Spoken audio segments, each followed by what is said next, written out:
If you've been watching the normie news recently, and watching beyond the breathless coverage of Operation Epstein Fury, chances are you've heard the name Ellison in recent weeks. We're going to start tonight with the fight over Warner Bros. Finally ending as Paramount has usurped Netflix's bid and is acquiring the media company. The takeover bid cost more than $110 billion. For the math nerds out there, that also factors in the debt of Warner Brothers. The deal still needs to be approved by the board of directors for both companies, as well as the Justice Department. You may be wondering, what exactly is Paramount adding to its media arsenal here? Well, it includes CNN and other cable channels to Warner Brothers' film studio and streaming platform, HBO Max, just to name a few.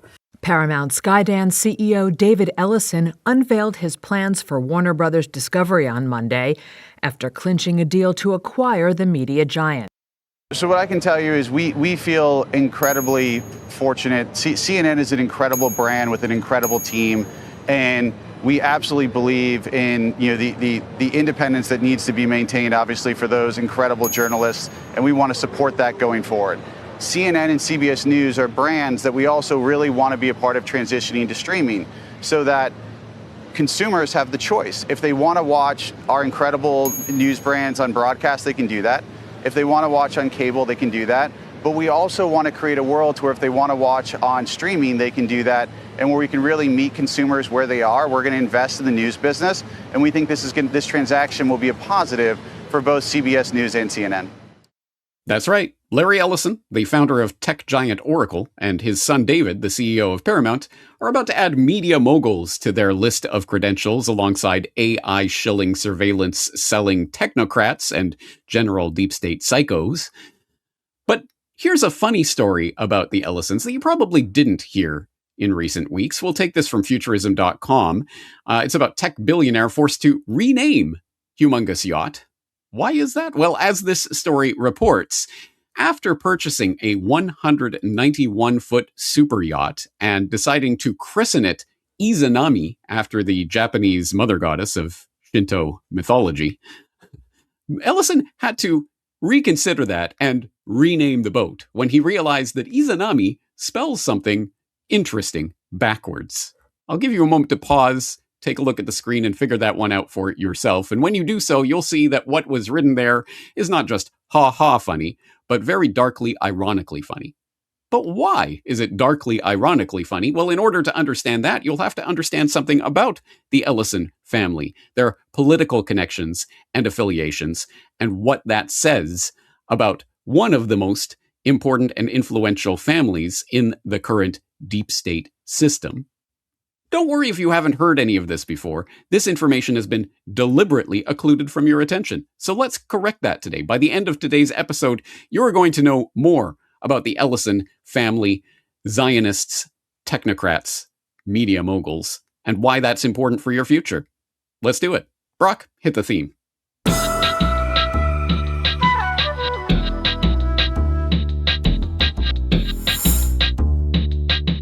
You're listening to The Corbett Report.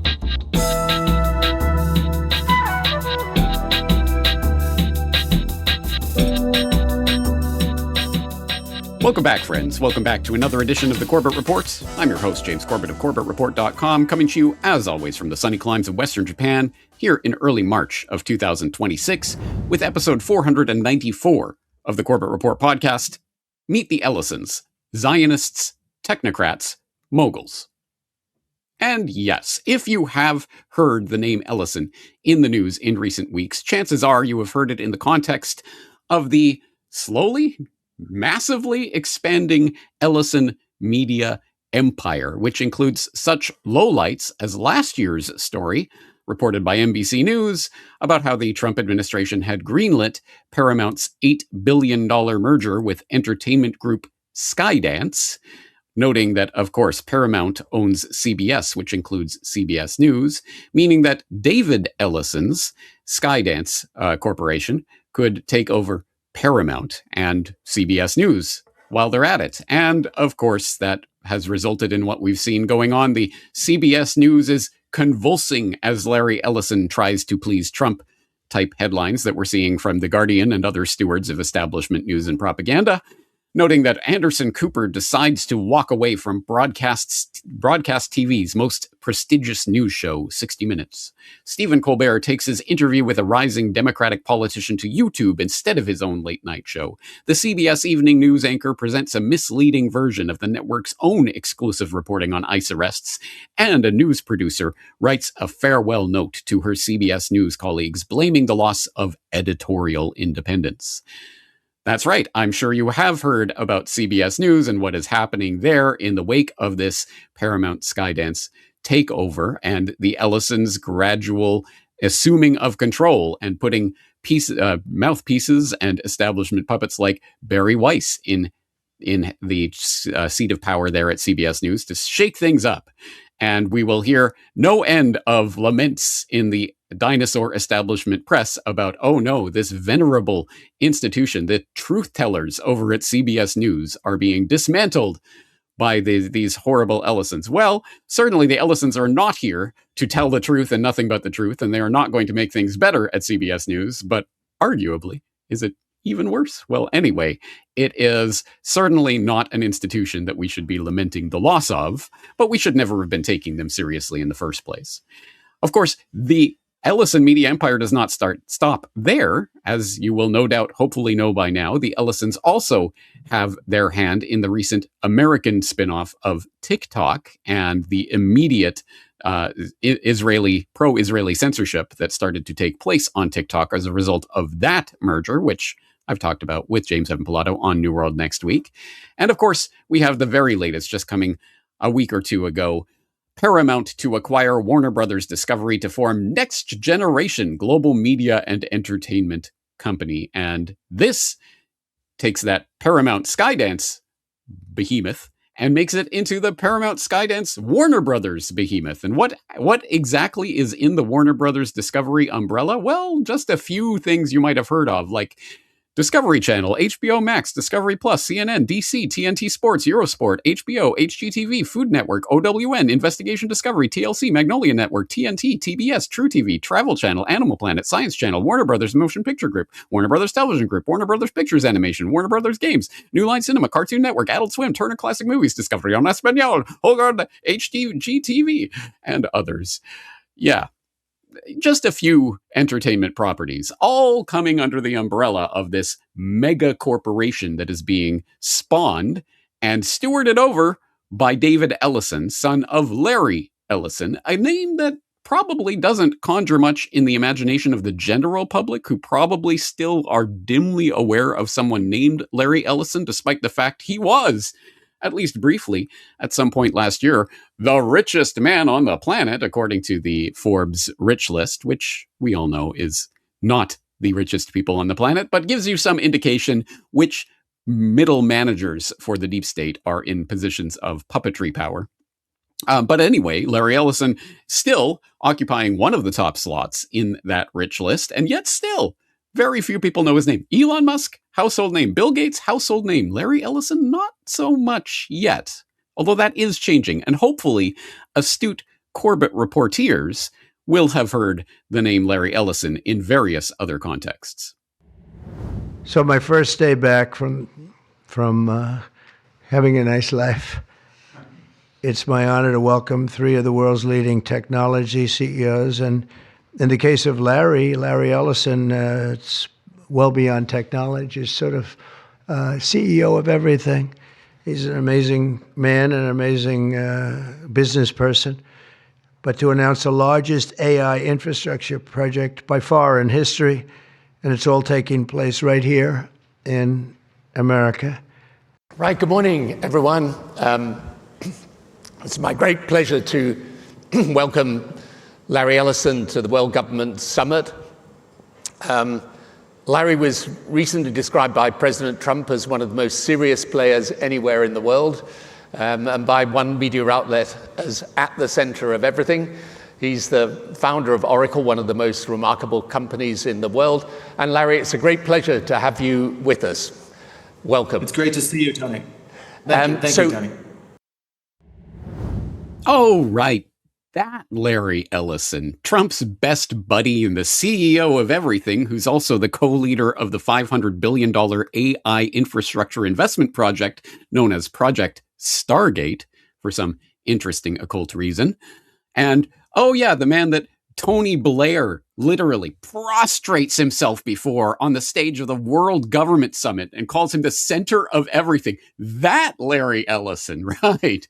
Yeah, the name rings a bell. Yes, for anyone who has been paying attention to the conspiracy realist world for the past several years, hopefully you will have encountered Larry Ellison's visage before in your research. And, well, how do we go about forming a better picture of who this man is and why it's important to even know his name? Well, of course, we can take it from that font of authority, Forbes, with their rich list that can helpfully inform us that Larry Ellison, with his $197.5 billion real-time net worth fortune, ranks him as the 6th richest man in the world today, as of March 8th, 2026. U.S. time, it is the morning of March 9th, 2026, Japan time, for those keeping track at home. Although that is far shy from his brief moment in the sun last year when he had a net worth of $276 billion, which briefly ranked him as the richest man on the planet. Oh, how the mighty have fallen. And from Forbes, we can learn some of the bare bones details of Ellison and where his fortune stems from. Larry Ellison is chairman, chief technology officer, and co-founder of software giant Oracle, of which he owns roughly 40%. Ellison gave up the Oracle CEO role in 2014 after 37 years at the helm. In September 2025, he became the second person ever worth more than $400 billion, thanks to an AI-driven boom in Oracle's stock price. In 2020, Ellison moved permanently to the Hawaiian island Lanai, which he bought nearly all of in 2012 for $300 million. Ellison sat on Tesla's board from 2018 to 2022. He owned 45 million split-adjusted shares before stepping down as a director. And Ellison also owns nearly 50% of media giant Paramount Skydance, which formed after the nearly $28 billion enterprise value merger of Paramount and his son David's Skydance in August 2025. And here is the wealth history chart showing the chart from 2016 up to 2024, 2025, into 2026. And this, although this does not look like a steep and dramatic rise, is so when you're talking about, going from 100 billion to 200 billion to 400 billion at one point. That's a pretty dramatic rise to happen in just the space of a couple of years for someone who has been established in the technology business for many decades. What happened there? Well, there's more to say on that, which we will say shortly. But yes, this is the sort of milquetoast, bare bones biographical detail that you will get from establishment mouthpieces like Forbes, which of course does not really tell us anything about who Larry Ellison really is or who he really works for. So in order to start digging in on that, we'll have to establish a baseline. And the baseline is, no surprise to anyone out there with their head screwed on straight, Larry Ellison is a creature of the deep state, and his fortune is predicated on his fealty to that deep state infrastructure. That is not out there outlandish on a branch conspiracy theorizing. That is just bare bones reality that is even fully 100% admitted to by his own Oracle Corporation. Next, we actually have a customer that is very special to Oracle, and some of you are going to know why. Please join me in welcoming the CIA. Please welcome to the stage, Linnea Jones.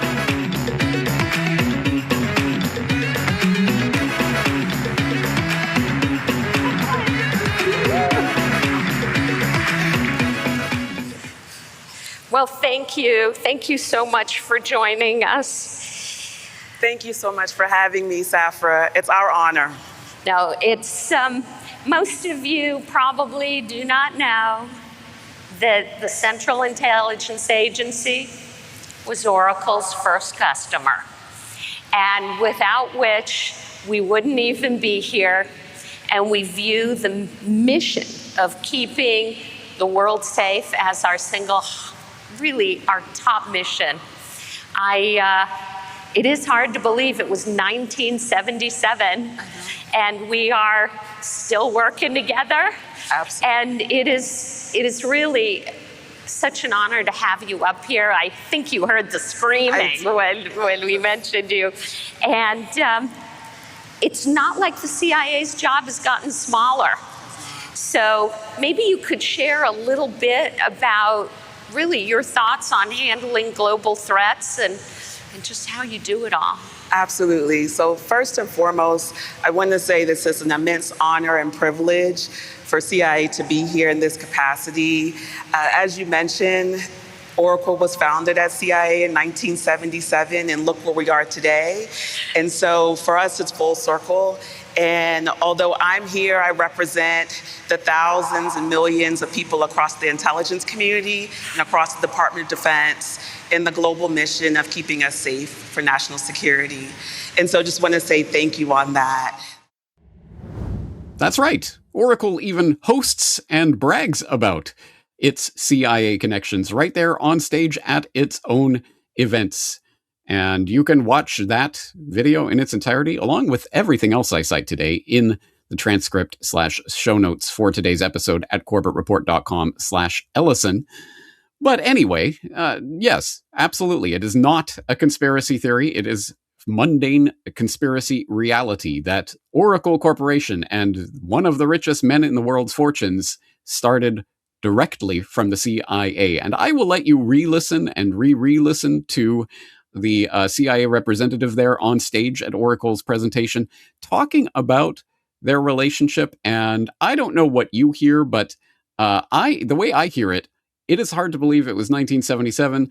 Oracle was founded as CIA in 1977, I'm pretty sure is what she says. And that is what, for what it's worth, the machine transcription at YouTube hears as well. Oracle was founded as CIA in 1970. At CIA, as CIA, with CIA support? I don't know. It sounds like it was founded as a CIA cutout. But take that for what it's worth. And you can find out more of the, again, officially admitted and common knowledge story from mainstream establishment places. Business Insider had this article up over a decade ago. Larry Ellison is a billionaire today thanks to the CIA, which notes that the CIA was the customer that launched Oracle, co-founder Larry Ellison said on stage Sunday night during the opening keynote for the company's massive customers conference in San Francisco. Our very first customer was the Central Intelligence Agency, he said.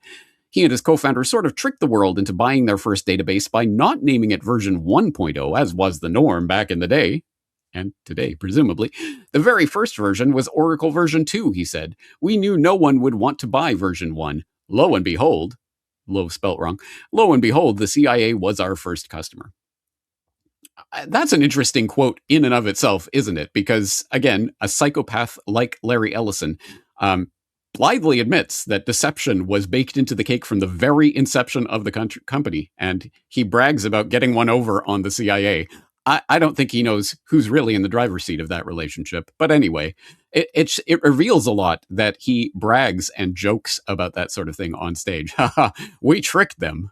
Ha ha ha. Anyway, and I say the word psychopath advisedly because, as we will see, Larry Ellison has a reputation amongst people who have worked with him and known him for a long time and people who are just finding out about him today as an unhinged individual in a number of ways. Anyway, it goes on in this article to talk about the story. Here's the sort of background. This is where Ellison came from. Ellison had twice dropped out of college before moving to Northern California at age 22 in 1966.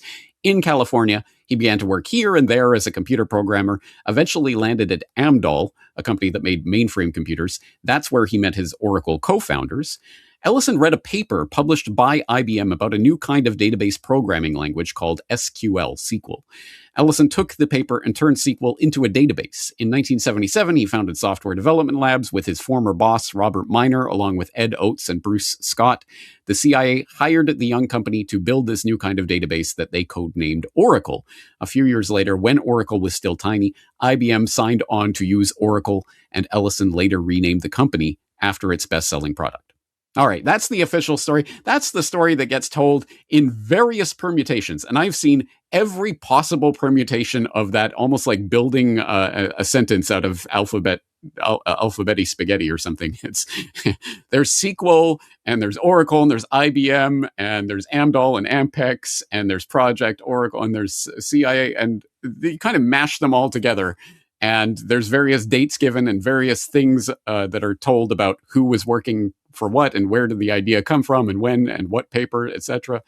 But there are some things that you can nail down if you try hard enough. There have been declassified documents that are now available on the CIA's own reading room that you can go and peruse for yourself. I'll link them up again in the transcript at corbettreport.com/Ellison. There's a memorandum for the record from 11th of November, 1975 from the CIA's internal records on the subject of Project Oracle that notes on the 29th of October, 1975, redacted, of the agency met with the Ampex representatives Mrs. Lemos and Messrs. Wood and Slinglund for the purpose of determining the direction and status of Ampex's design of the Oracle mass storage system. And it goes on to talk about this Oracle mass storage system that the Ampex Corporation at that time was developing for the CIA. And if you want even more on that, there's another memo here from earlier on from July of 1974 that notes that the following are answers to the questions OL raised with you recently. The mass storage system, Oracle, was ordered in June 1973. There were two contracts, one for development and software, the other for equipment. The mass storage system is needed for rapid storage and analysis of vast amounts of foreign intelligence concerned with various sensitive operations and missions of the CIA, which is about all of the declassified material you're probably ever going to get on this mass storage system that they were creating under the codename Project Oracle, and what it may be capable of. But long story short, of course, in the 1970s, the computer was transitioning from a sort of clunky and somewhat quaint and weird concept into a very useful concept for tracking and data mining and surveillance and all of the things that the foresighted amongst the public, the general public, and the intelligence deep state industry itself recognized would be coming in the age of the octoputer, as it was being referred to in the late 1960s into the 1970s, and people started to realize what was taking shape. So yes, a mass storage system, obviously very important for an organization that works with mass amounts of data and wants to organize and call up that data in a moment's notice. And that was a problem that was being worked on at that time, in that time frame, by a number of people. If you really want to get into the weeds of this, you can, of course, reject all cookies as possible and get all of the screen garbage off of the screen, and you can finally find this paper from 1970, A Relational Model of Data for Large Shared Databanks from E.F. Codd, which says future users of large databanks must be protected from having to know how the data is organized in the machine. The internal representation, a prompting service which supplies such information, is not a satisfactory solution. Activities of users at terminals and most application programs should remain unaffected when the internal representation of data is changed, and even when some aspects of the external representation are changed. Changes in data representation will often be needed as a result of changes in query, update, and report traffic, and natural growth in the types of stored information. Yada, yada, yada. Read the rest in your own time if you so desire. But long story short, this paper is seen as the foundation of relational databases, which was an important and groundbreaking concept about long and needlessly tech jargon heavy and yawn-inducingly boring story short. This is about relational databases, the ability to query and search information from a database without knowing how that database is physically stored and organized, the actual architecture of the hardware itself, and also that can present that data in tables of rows and columns and can manipulate that data. Blah, blah, blah. It was a technical problem that had a technical solution. It started in this paper. Again, as you can find from any number of sources, this was combined with IBM and the work that it was doing on SQL in a couple of open source papers that were openly available at that time. And Ellison supposedly had the idea to combine these and to create the product, which would eventually go under the Oracle label, supposedly deriving from his work for Ampex and Project Oracle, the mass storage system. So again, cookie cutter, word salad, all of that up together, and you get the foundation of Oracle. If you do want more of the technical detail, you can watch a handy-dandy explainer video called The Rise of Oracle, SQL, and the Relational Database from Asianometry channel. And it has a lot of the technical detail and the names and dates and figures in the development of that relational database concept. But let's not do the tech jargon heavy technical specifications of what was going on here. Can somebody, please, somebody break it down to feel good corporate deep state business babble for me? I am sort of drawn back to your career. And I think about it, you were a database administrator. And so you have been on the ground floor of just watching the importance of data increase. And so maybe you could just share a little bit with our group how you're using data, Oracle technology, and really keeping us all safe. Absolutely. So as you mentioned, Safra, I humbly started as a database administrator, and who would imagine I would be here today speaking with you? And so I think that is just a testament of how powerful and transformative the technology is and how it's changed everything we do. I talked about how the data, we used it from an old school database, but now it wouldn't be fair to have any type of event and not talk about generative AI.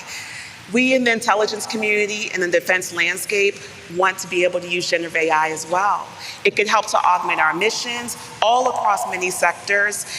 Everything we do from logistics to supply chain to cyber to finance to human resources, we want to be able to have that to help augment everything we do.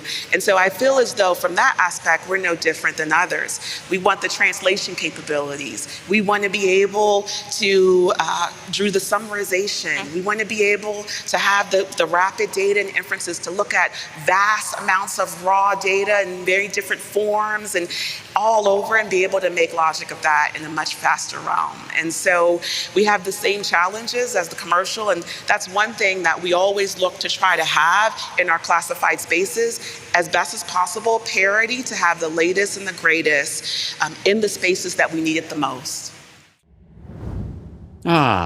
Thank you, CIA mouthpiece. Now I understand everything. Yes, of course, it makes perfect sense why the CIA would be interested in developing database technology generally, and of course, any and all technology that helps them not only to find, but to store, to analyze, to retrieve data at any time, because it's almost like data is the new oil in the intelligence economy that increasingly defines the deep state surveillance grid that is the modern world. Data is the new oil. I wonder where I've heard that phrase before. Anyway, yes, it makes perfect sense. So from databases to, of course, generative AI. And in fact, that little clip, stripped of all of the corporate business babble, actually does provide a fairly good arc of the development of Ellison's Oracle Corporation from the provider of Oracle database software and infrastructure for companies, and of course, the agency, first and foremost, to its modern iteration, which isn't so much about database technology or those types of services that it was once known for. No, what was that explosive growth that we saw reflected in Larry Ellison's personal net worth last year, but of course also in Oracle as well? That explosive, unbelievable, ridiculous, never seen before growth in Oracle's valuation last year was entirely on the hype, on the back of the AI hype and the AI bubble that has formed. That, oh my God, AI is the new everything, and thus Oracle has repositioned itself as the company that's going to provide and lease out the actual technical data center infrastructure to AI companies. And it is essentially operating more as a landlord now than as a tech company. But anyway, on the back of that, we saw that incredible, phenomenal growth in Larry Ellison's personal net worth, but Oracle's net worth as well. But all of this, I suppose, is interesting and certainly starts to get at the point, yes, the Oracle was and is a CIA cutout that literally has its name in the origins of a CIA database mass storage system product and project. But who cares? What does any of this mean? Why should we care about this? Well, we should care because of what Larry Ellison plans to do with the control of one of the premier AI/data tech giants.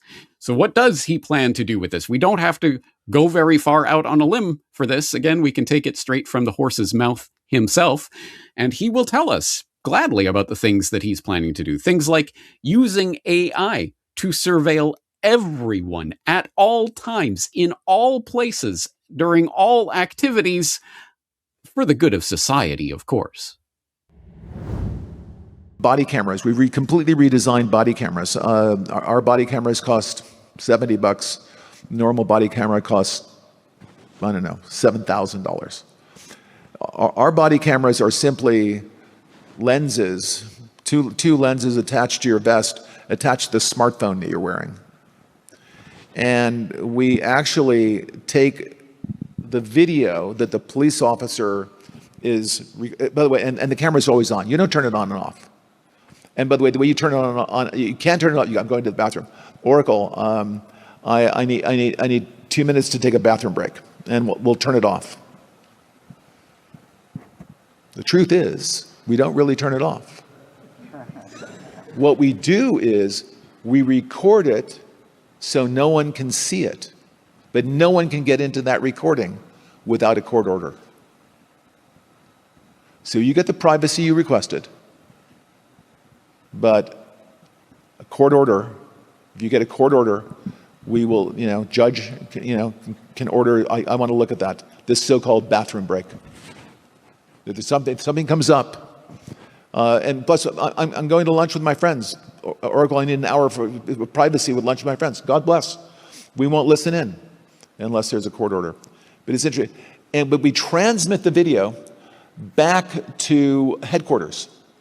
So headquarters and AI is constantly monitoring the video. Remember this terrible case in Memphis where the 5 police officers basically beat to death a citizen in Memphis? Well, that can't happen because it would be on TV at headquarters. Everyone would see it. Your body cams will be transmitting that. The police will be on their best behavior because we're constantly watching and recording everything that's going on. Citizens will be on their best behavior because we're constantly recording and reporting everything that's going on.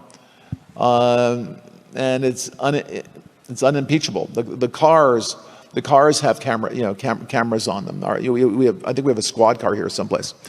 But those kind of applications using AI, if we can use AI, and we're using AI to monitor the video. So if that altercation that occurred in Memphis, the chief of police would be immediately notified. It's not people that are looking at those cameras, it's AI that's looking at the cameras. No, you can't do this. It would be like a shooting.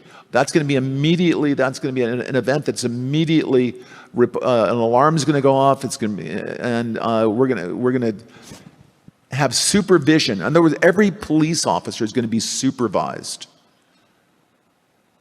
at all times. And the supervision will, and if there's a problem, AI will report the problem and report it to the appropriate person, whether it's the sheriff or the chief or whomever we need to take control of the situation.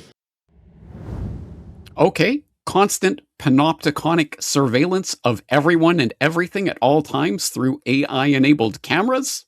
Check. What else does Ellison plan to do with his AI overlord status? Well, how about delivering us Warp Speed Magajab 2.0? RNA and DNA personally tailored just for you and put in a genetic slurry straight into your arms, courtesy of his good friend, Donald Trump. So we're currently working on... Should I step on this? Okay. All right. No. I'm not that tall. I'm not that tall. You look even better. Thank you, Mr. President. One of the most exciting things we're working on, using the tools that Sam and Masa are providing, is a cancer vaccine. It's very interesting. It turns out, I'll be quick, all of our cancers, cancer tumors, little fragments of those tumors float around in your blood. So you can do early cancer detection. If you can do using AI, you can do early cancer detection with a blood test.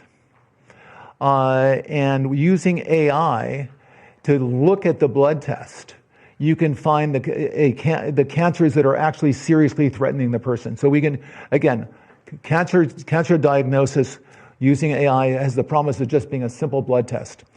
Then beyond that, once we gene sequence that cancer tumor, you can then vaccinate the person, design a vaccine for every individual person to vaccinate them against that cancer.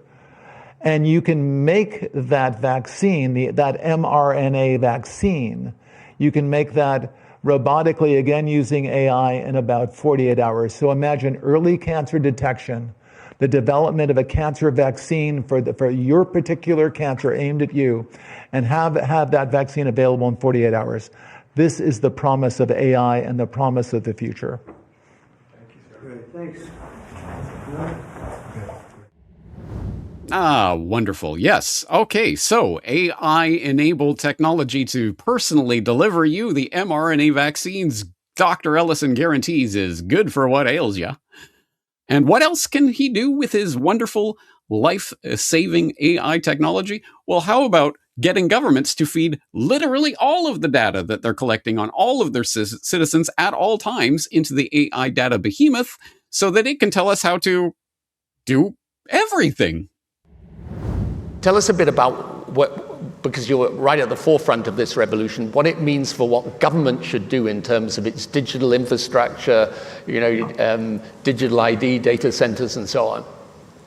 In other words, if AI is really this great, how do I take advantage of it? Because the impacts are enormous. And it's very interesting because almost no one is talking about that. Everyone is talking about, and I will answer the question in just a second, everyone's talking about these fantastic NVIDIA chips that allow us to build these huge AI models, how the data centers, Oracle's building a 2.2 gigawatt data center that costs between 50 and soon $100 billion to build these data centers and train these models. Because these models are so expensive, you won't build your own as a rule. There'll be a handful of these models. The question is, how do you take advantage of these incredible AI models? And the first thing a country needs to do is to unify all of their data so it can be consumed and used by the AI model. Everyone talks about the AI model and they are astonishing, but how do you provide a context? I want to ask questions about my country. What's going on in my country? What's happening to my farmers? I need to give it my climate data. Now it probably has your climate data already, but I need to know exactly what crops are growing in which farms, and to predict the output. So I have to take satellite images. I have to take those satellite images for my country and feed that into a database that is accessible by the AI model. So I have to tell the AI model as much about my country as I can. You tell part of the story with these satellite models. You give it a huge amount of information. You tell it where roads are, where borders are, where your utilities are. So you need to provide a map of your country for the farms and all of the utility infrastructure and your borders. All of that you have to provide. But beyond that, if you want to improve population health, you have to take all of your healthcare data, your diagnostic data, your electronic health records, your genomic data. And in the Middle East, in the UAE, for example, they're incredibly rich in data. They have a lot of population data. The NHS in the UK has an incredible amount of population data, but it's fragmented. It's not easily accessible by these AI models. We have to take all of this data we have in our country and move it into a single, if you will, unified data platform. So we provide context. When we want to ask a question, We've provided that AI model with all the data they need to understand our country. So that's the big step. That's kind of the missing link. We need to unify all of the national data, put it into a database where it's easily consumable by the AI model, and then ask whatever question you like. Ah, yes. Perhaps now you're starting to see what the Oracle project codename might really mean. What the real significance of that. The Oracle at Delphi? Well, at any rate, it seems that Ellison really does want us to think of the AI technology that he is helping to steward into existence for the benefit of his deep state buddies as a type of oracle, which will be able to simply tell us how to do, well, everything. Anything that you ask, the AI will know. If you want more about that concept and how it is now becoming mainstreamized and popularized, you'll want to go back to episode 473 of the Corbett Report on algocracy, government for the new world order, at corbettreport.com/algocracy.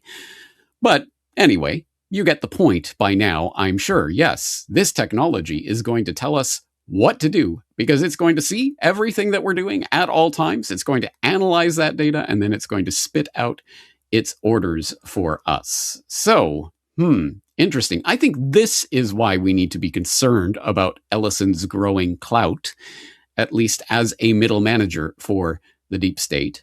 And I think we should also be concerned by something else that was revealed in that previous clip, which is Ellison's close personal relation to various 2D surface state puppets, people in positions of political power, at least on the 2D board, like ex-British Prime Minister Tony Blair, like, of course, current US President Donald J. Trump, who, as we saw earlier, refers to CEO as a wonderful man and the CEO of everything. And later on in that same Project Stargate press conference, he goes on to say, Larry is so busy, I can't believe he's even here. It's an honor for our country to be talking to it's bizarre and disgusting the way Trump genuflects to the dark power of someone like Larry Ellison, but it is there on camera for all to see, as is Blair's interesting fawning interview of Ellison at the World Government Summit. But something that they don't quite disclose in that conversation is that Blair works for Larry Ellison,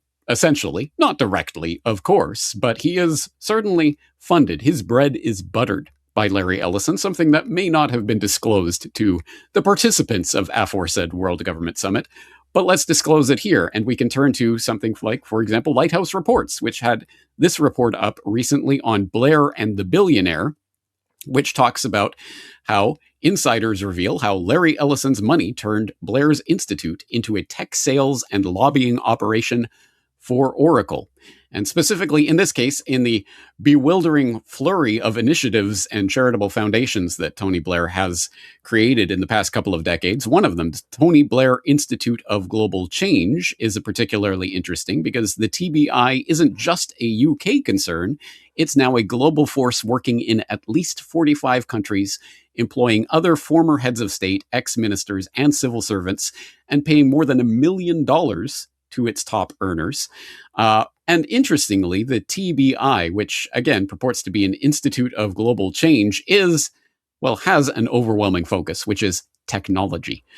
This report goes on to say that the ex-premier's trademark evangelism, that is Tony Blair's trademark evangelism, is now focused on AI, its power to transform government, and why everyone should listen to Larry Ellison, the founder of technology firm Oracle. And why? Why should they? Oh, because, while the Institute relies on Blair's political brand, its money comes in large part from Ellison. And it goes on to document that here in this report. Ellison invested $130 million in the TBI between 2021 and 2023, with a further $218 million pledged since then. The scale of funding took the TBI from a headcount of 200 to approaching 1,000. So yes, Ellison is very much funding and shepherding Tony Blair along in his efforts to bring global change about. What kind of global change? Well, algocracy and worship of AI, essentially. So anyway, there's much more detail in this report. And again, this report will be at corbettreport.com/Ellison, linked up along with everything else we're seeing, reading, and hearing today. But yes, I think Ellison's work, what he is specifically doing, the things that he wants to enact with his AI technology, and the people and connections that he has through his funding and wealth and influence to make that happen should be concerning. But I guess there's a final layer to this onion of why should we care about Ellison and what he is doing with his money? His money? Well, that final layer is, what is it that he is trying to accomplish? Where does his allegiance lie? What is his motivating desire? Again, we don't have to speculate about this. We don't have to go out on a limb. We can take it directly from Ellison himself. Mr. Ellison, can you tell us what is your connection to Israel? Well, the renewal of the Jewish state is something that I think touches all of us. For 2,000 years, we were a stateless people. And now we have a country of our own, defended by all the brave men and women of the IDF. So anything we can do to support them, who devote their lives for preserving the state of Israel, keeping the people safe, and allowing our state to continue sometimes in very, very difficult situations.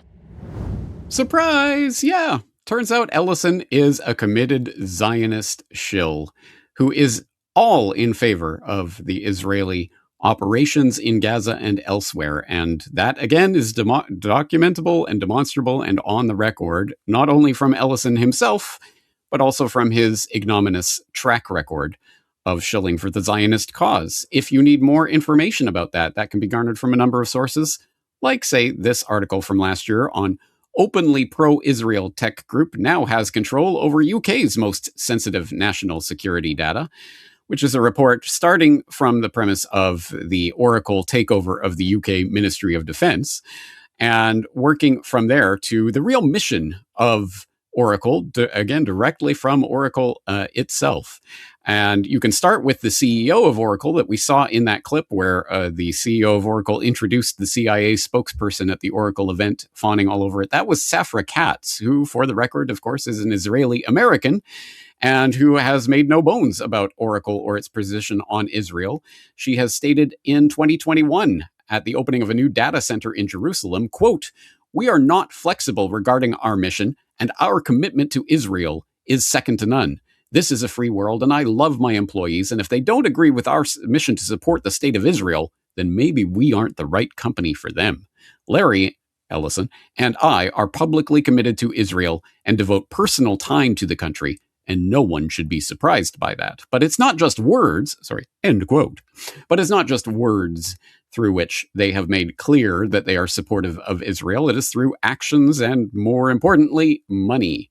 And you can get more on that in this article that says, quote, "The billionaire, currently the fourth richest individual in the world, or sixth richest now, has bankrolled the Israeli Defense Forces IDF for years, giving tens of millions of dollars to the friends of the IDF, including the largest single donation the organization has ever received.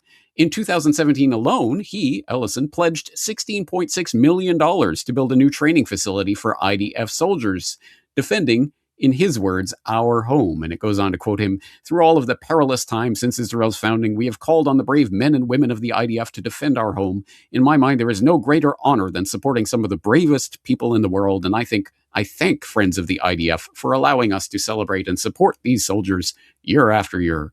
We should do all we can to show these heroic soldiers that they are not alone." He goes on to say, "This was far from his first donation to the organization.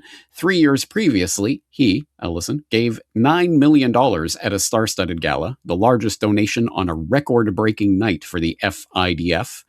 The big tech mogul also has a direct hand in furthering the Israeli settlement project. In 2007, he met with then Foreign Minister Tzipi Livni to pledge $500,000 in support to the Israeli border town of Sderot.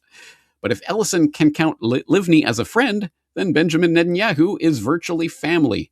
Their pair have been close for many years. Ellison even flew Netanyahu out to his private Hawaiian island to vacation together. There, he offered the embattled prime minister a seat on Oracle's board, replete with a salary of $450,000, end quote. You can go on reading more about the details and connections in this thorough article, but I think you get the tenor of this information. In case not, you can find even more details from Dropsite News, which recently reported on Larry Ellison vetted Marco Rubio for fealty to Israel, hacked emails reveal, which documents exactly what it says in that headline, namely the fact that Larry Ellison was busy vetting Marco Rubio back during his 2015 campaign run for president, where it, interestingly, as a sidebar, it notes something that I think is interesting here. A Wired piece apparently recently characterized it as the Ellison family is cornering the market on attention and data the same way the Vanderbilts did railroads and the Rockefellers did oil. Oil is the new data. Once again, interesting. Or data is the new oil, I should say. Anyway, it goes through the email record between Larry Ellison and a Rubio campaign advisor. And this person was talking to Ellison. How was the conversation with Marco Rubio? Did he pass your scrutiny? Did you have a chance to talk about Israel? Would love to chat. To which Ellison replied a few hours later, "Hi, Ron. Great meeting with Marco Rubio. I set him up to meet with Tony Blair," adding, "Marco will be a great friend for Israel." Again, more reporting on the meat and potatoes of that in this article. But yes, it is there in black and white. Ellison personally vetting various candidates for the political puppet in chief, the person who stands in the Oval Office and does what Benjamin Netanyahu tells him to do. Larry Ellison thought Rubio might be good for the job. And who knows, maybe 2028, guys. He's got the Ellison seal of approval. We'll see. Anyway, none of this should truly be surprising. I say surprise, Ellison is a Zionist. But again, this shouldn't be truly surprising to people paying attention. For example, Derek Brose had an important post up for The Last American Vagabond last November, the technocratic Trump administration, the Zionist infiltration expands, where he talked about Ellison and his role in the Trump 2.0 administration and what it portends for this administration, which unfortunately we have just seen come to fruition in the past week or two with Operation Epstein Fury. But he notes, in the context of this November 2025 report, Ellison is once again in the running to gain a majority stake in TikTok, and we've already seen how that eventuated, and we reported on that in New World Next Week recently. But anyway, why TikTok? Why is that important? Well, Brose goes on to talk about that issue and its importance here in this article. With Larry Ellison set to gain control of TikTok and David Ellison quickly accumulating a media empire, the Zionist forces within the Israeli government have accomplished a successful coup over American minds. In the coming years, the Ellisons will be an increasingly important tool for the Zionists to attempt to rehabilitate the crumbling image of Israel. And that is exactly where we stand. And that brings us more or less up to speed to the most recent development, the Paramount Skydance takeover of Warner Brothers and the consolidation of so many incredible media brands under the stewardship of David Ellison, Larry Ellison's son. And yes, Larry Ellison is personally financially involved in these various ventures, as we've already seen, and which can be well documented from other sources. But at any rate, yes, the Ellison family are now certified media moguls with incredible amounts of control over what people are seeing, hearing, and reading on a daily basis. So the real question then becomes, well, does the David apple fall far from the Larry Ellison tree? And the answer is, of course not. And let's go through and document it. So is David Ellison, like Larry, his father, an AI shill? First, everything we do, obviously, at Paramount is really about empowering artists to tell great stories. And I think artificial intelligence is a remarkable tool to be able to do that. And you're right, it absolutely will impact every aspect of basically our business. It's going to impact our platforms, right? When you think about what has been kind of the traditional machine learning for the next 10 years and how frontier models are going to really impact things like search. I mean, you're already seeing that with obviously ChatGPT and Google. Without a doubt. Discovery, how things are recommended to you. We're going to get a lot better at that. And it's going to be a combination of those two technologies working together. But also, I think when I'll use animation as an example. The main issue right now for professional content creation is all around this notion of controllability, right? the greatest filmmakers in the world are not going to tell stories through text prompts. I just don't think you're ever going to live in a world where that happens. You don't. I don't. But what I think you will eventually get to is a place where model-based GPU pipelines are going to give you the same level of control that a filmmaker has on set with his camera. And when that happens, you're going to be able to tell better stories because you're going to be able to iterate faster. All right, David Ellison AI show. Check. All right, so is David, like his father Larry, also a committed Zionist? A fascinating new report from Variety offers insight into what's coming at Paramount. As you know, Paramount executives have been outspoken about their stance on the conflict in Gaza. This past September, the company became the first major Hollywood studio to publicly reject a high-profile letter signed by stars including Emma Stone and Javier Bardem that urged a cultural boycott of Israeli film institutions accused of engaging in genocide and apartheid against Palestinians. Warner Brothers later took the same position. Oh.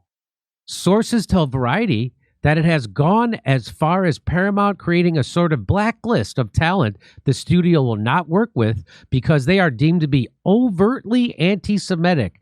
So I remember, I've read this, someone else said this, but I remember when being an anti-Semite meant that you hated Jews. Now Right. being an anti-Semite means Jews hate you.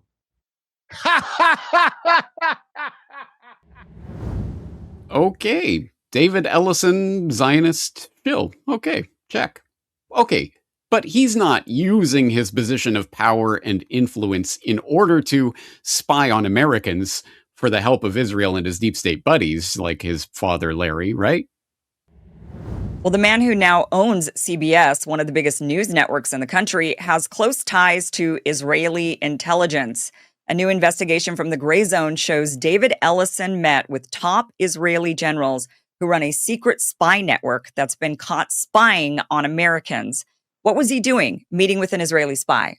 So you're telling me that one of the most powerful people who's in charge of shaping what we see every day on the news might also be working hand in hand with a foreign government that spies on us? Oh, okay. I guess he is using his power and influence to spy on Americans for the help of the Israeli/deep state stooges that he keeps company with. Yay, okay. So, yes, the David Ellison apple does not fall far from the Larry Ellison tree, as is to be expected, but it's good to have all of this on record anyway, and to have some better understanding of who the Ellisons are and why their growing media clout, let alone technological clout, is something to be aware of and wary of. For a number of reasons. And I hope if you have watched this episode all the way to the end, I hope you now have a better understanding of who the Ellisons are, who they are connected to, where their power and influence comes from, how they are attempting to wield that power and influence, and why we should be concerned. And if you have put all those pieces together and have an idea now of who the Ellisons are, then perhaps now you understand why the Izanami backwards fiasco is so darkly ironic. But perhaps we'll leave this exploration here for today. There is much more to be said about the Ellison story, about his upward rise through the ranks of the deep state, how he came to a position of prominence, his psychopathic tendencies, or at least sociopathic tendencies that have been reported multiply by many, many people who have worked with him and for him over the years, from well before he was ever rich or powerful. People have definitely remarked on his singular personality and his remarkable ideas and for basically ruthlessly accomplishing what he wants to accomplish.